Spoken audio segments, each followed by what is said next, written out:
আসসালামু আলাইকুম ফ্রেন্ডস। আজকে আমি আমার জীবনের একটা ভয়ঙ্কর ভয়ঙ্কর ঘটনা তুলে ধরবো আপনাদের সামনে।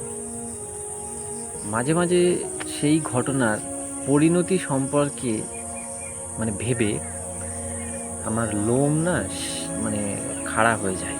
এত ভয়ঙ্কর, হয়তো সেই সময় বা কি শুনেও আপনাদের তাৎক্ষণিক জিনিসটা কিছু মনে না হতে পারে, কিন্তু বাস্তবে যদি ওই ফিল্ডে যে থাকে সেই একমাত্র সেই জিনিসটা পরে ভেবে উপলব্ধি করতে পারে। এমনকি আমিও তখন তখন আমিও অতটা উপলব্ধি করিনি।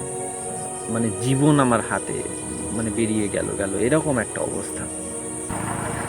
ঘটনা হলো, আমার মানে চাচু, আমার চাচা যান, তাকে নিয়ে আমি কলকাতা যাব ঠিক করলাম। চাচুর একটু শরীরটা খারাপ, তো কলকাতা ভারতের একটা পপুলার সিটি। মুম্বাই, তারপর দিল্লি, এমন একটা বড় বড় জায়গার মতো কলকাতা একটা ভারতের বিরাট পপুলার সিটি। আর এই কলকাতা হচ্ছে ইংরেজদের আমলে ভারতের রাজধানী ছিল সেই কলকাতা। আর এখানকার আপনার চিকিৎসা ব্যবস্থা বেশ উন্নত। এখানে বড় বড় হাসপাতাল আছে, আর যেখানে ভালো চিকিৎসা হয়। এখানে দূর দূরান্ত থেকে চিকিৎসা করতে লোকে আসে, এমনকি নেপাল, বাংলাদেশ থেকে এই কলকাতায় চিকিৎসা করতে আসে, অনেক লোক আসে। যাই হোক, তো আমরাও সেরকমভাবে কলকাতাগামী একটা ট্রেনে উঠেছিলাম, ঠিক আছে। তো আমি আর আমার চাচু ব্যাগপত্র নিয়ে উঠে পড়লাম ট্রেন সফরে। ট্রেনে লেডিস কামরা থাকে, জেন্টস কামরা থাকে। এইবার আমার চাচুর দাড়ি আছে, দাড়িওয়ালা মানুষ, আর আমি তো এই যে নর্মাল। এবার আমার চাচু উঠে পড়লো, যথারীতি আমরা দুজনেই উঠে পড়লাম। সেটা হচ্ছে জেন্টস কামরায়, ছেলেদের যেটা কামরা বগি হয় ট্রেনের, সেই বগিতে। লেডিসটা আমরা উঠি না, কারণ লেডিসটা মেয়েদের জন্য। যাই হোক, তো ওঠার পরে কিছু দূর যাওয়ার পর ট্রেনটা হঠাৎ একজন মহিলা আমার চাচুর পাশেই দাঁড়িয়ে, সে হঠাৎ বলতে শুরু করলো যে আপনি আপনার হাতটা সাবধানে রাখুন, আপনার হাতটা এদিকে ওদিকে দিচ্ছেন কেন, এখানে দিচ্ছেন না। বলতে চাইছে যে আপনি ইপটিসিং করছেন বা একটা খারাপ স্পর্শ করছেন। কিন্তু সত্যি কথা বলতে, আমি যতদূর আমার চাচুকে চিনি, ওনার জীবনে এরকম কোনো দাগ নেই, ঠিক আছে। উনি অনেক সম্মানিত ব্যক্তি, ওনার মান সম্মানের অনেক ভয় আছে। আর এমন জিনিস অসম্ভব, এটা ভাবাই যায় না। হয়তো অন্যভাবে ট্রেনে অনেক ভিড় থাকে, অন্য কেউ কিছু করতে পারে, হয়তো ওই মহিলাটাও ভুল না হতে পারে, কিন্তু আমার চাচুও ভুল না, এতটুকু আমি শিওর। আবার এটা হতে পারে যে ট্রেনের অতিরিক্ত ভিড়ে বাই চান্স ভাবে যাই হোক, আপনারা বুঝতে পারছেন জিনিসটা। তো প্রচণ্ড ভিড় ছিল, তো ট্রেনে হঠাৎ মহিলাটা ওরকম একটু অভিযোগ শুরু করে। এবার অভিযোগটা যখনই একটু জোরালোভাবে বলছে, তখন দেখলাম অনেক মানুষজন আমাদের দিকে চেয়ে আছে। আর আমিও তো একটু মোটামুটি প্রথমে তো ঘাবড়ে গেলাম। তারপরে আবার ঘাবড়ে যাওয়ার পরে আমি ভাবলাম, না, ঘাবড়ালে হবে না, কারণ আমার চাচু তো সঠিকই থাকে, আজ অবধি কিছু হয়নি। তো তো আমি সেই জায়গায় কথা ধরলাম। আমি বলছি, আপনি আপনি এমন অভিযোগ করতে পারেন না, লোক লোক বুঝে করুন, ঠিক আছে। এবার না, উনি এমন করেছে, এইরকম বলতে থাকছে। তো যাই হোক, আমি বললাম, দেখুন, আপনাদের তো স্পেশালি লেডিস কামরা আছে, আপনি কেন এটাতে উঠেছেন বলুন?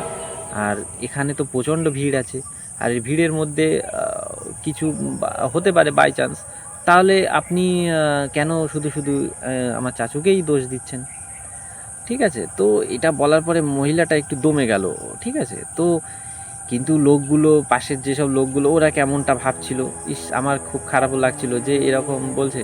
তো আর একটা জিনিস আমি নোটিস করলাম পরে বাড়ি এসে, যদি ওই যে কামরার মধ্যে অন্য অন্য লোকজন যদি আমাদেরকে বলতো হ্যাঁ আপনি করেছেন এটা, আমার চাচুকে বলতো যে হ্যাঁ আপনি এটা করেছেন বলে, যদি ওই জায়গায় আমাদের মানে ট্রেন থেকে ফেলে দিত, তাহলে কি সাংঘাতিক ব্যাপার হতো। আর এমনিতেই সেই সময় ব্যাপক হারে ট্রেনে গণপিটুনি, রাস্তায় গণপিটুনি হচ্ছিল ব্যাপক হারে।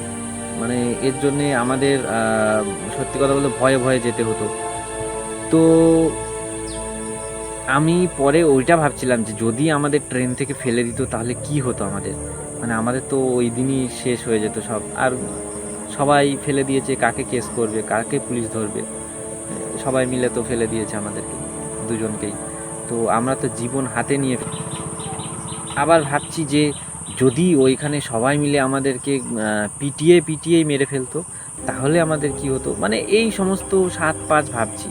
কিন্তু একটা জিনিস আমি নোটিস করলাম, ওখানে দেখেছি আমি, মানে সত্যি কথা বলতে সব জায়গায় কিছু কারাপ্ট লোক থাকে, সব ধর্মে, সব রাজনৈতিক দলে, মানে সব জায়গায় আমি দেখেছি, সব সেক্টরে, সেটা যেই ডিপার্টমেন্টই হোক, কারাপ্ট লোক থাকে, আবার ভালো লোক থাকে, বহু ভালো লোক থাকে।